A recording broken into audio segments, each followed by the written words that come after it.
देश का नाम भारत है कि हिंदुस्तान, इंडिया है कि आर्यावर्त या फिर जम्बू द्वीप, ये हमेशा से बहस का मुद्दा रहा है।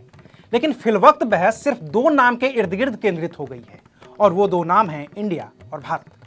अभी तक तो हमें यही पता था कि देश का नाम भारत है, जिसका अंग्रेजी अनुवाद इंडिया होता है, और यही भारत के संविधान में भी स्वीकृत है। भारत के संविधान की जो प्रस्तावना है हिंदी में, उसकी शुरुआत होती है हम भारत के लोग से, जबकि अंग्रेजी में जो प्रस्तावना है उसकी शुरुआत होती है we the people of India से।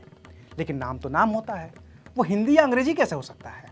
और इसी वजह से पूरी बहस के केंद्र में जो नाम है वो है भारत, और जिसके तार जुड़ते हैं उसी सनातन धर्म से, जो एक अलग ही वजह से बहस का मुद्दा बना हुआ है। तो उस बहस को फिलहाल छोड़ते हैं और कोशिश करते हैं भारत शब्द की उत्पत्ति को समझने की, जिसका जिक्र सनातन धर्म के पुराणों तक में भी हुआ है और कई बार हुआ है। नमस्कार, मैं हूं अविनाश और आप देख रहे हैं अनकट। आज बात भारत की। अब भारत का नाम भारत क्यों है, तो इसके पीछे कई कहानियां हैं और इनमें भी दो कहानियां खास तौर पर सुनाई जाती हैं। पहली कहानी तो ये है कि इस देश का नाम ऋषभ देव के बेटे भरत के नाम पर भारत पड़ा, और इसका जिक्र मिलता है विष्णु पुराण में। विष्णु पुराण के अंश 2 के अध्याय 1 के श्लोक संख्या 28 से 31 तक में इस बात का जिक्र है कि देश का नाम भारत कैसे पड़ा।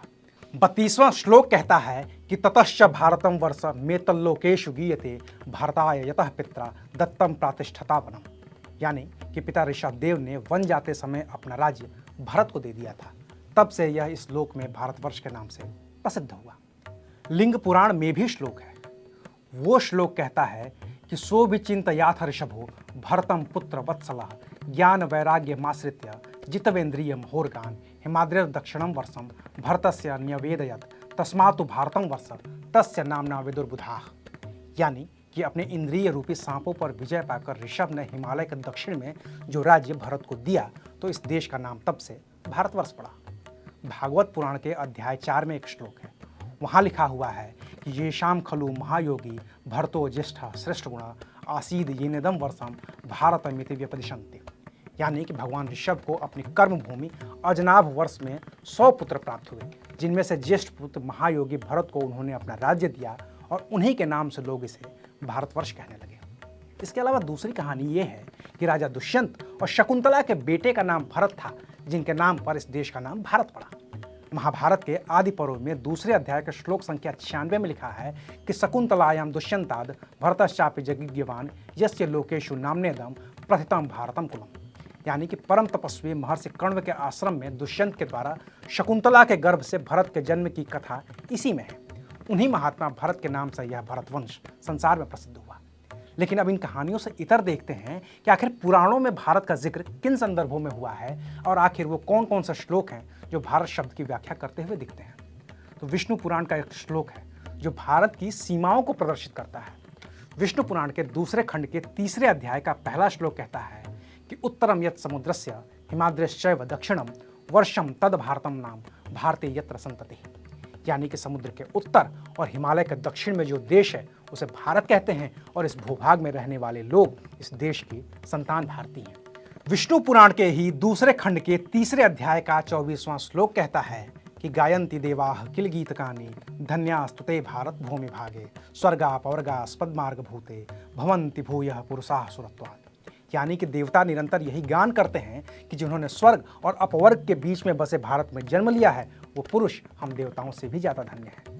कुर्म पुराण के पूर्व भाग के अध्याय 47 के श्लोक 21 में लिखा है कि भारते तु स्त्रियः पुंसो नाना वर्णाः प्रकृतिता नाना देवार्चने युक्ता नाना कर्मणि कुर्वते, यानी कि भारत के स्त्री और पुरुष अनेक वर्ण के बताए गए हैं। ये विविध प्रकार के देवताओं की आराधना में लगे रहते हैं और अनेक कर्मों को करते हैं।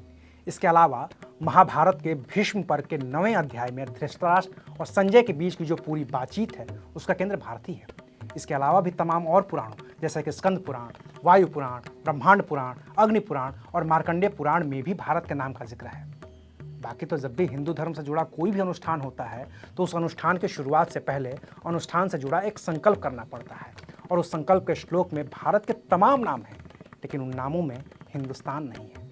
श्लोक कहता है ओम विष्णुर्विष्णु श्रीमद्भगवतो महापुरुषस्य विष्णुराज्ञया प्रवर्तमानस्य अद्य श्री ब्रह्मणो द्वितीये परार्धे श्री श्वेतवाराह कल्पे वैवस्वत मन्वन्तरे भूलोके जम्बूद्वीपे भारतवर्षे भरतखंडे आर्यावर्तैक देशांतर्गते, इसके बाद क्षेत्र का नाम, विक्रम संवत, महीने का नाम, पक्ष का नाम, तिथि और तमाम दूसरी चीज़ों का जिक्र किया जाता है।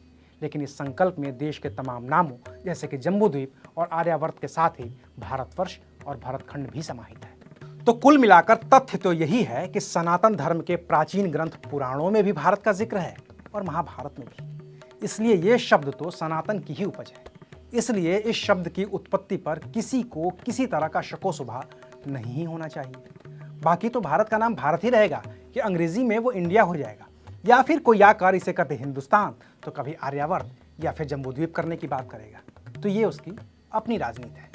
हमारा काम था बताना, तो वो हमने आपको संदर्भों के साथ, तथ्यों के साथ बता दिया। अभी के लिए शुक्रिया। आप देख रहे थे अनकट।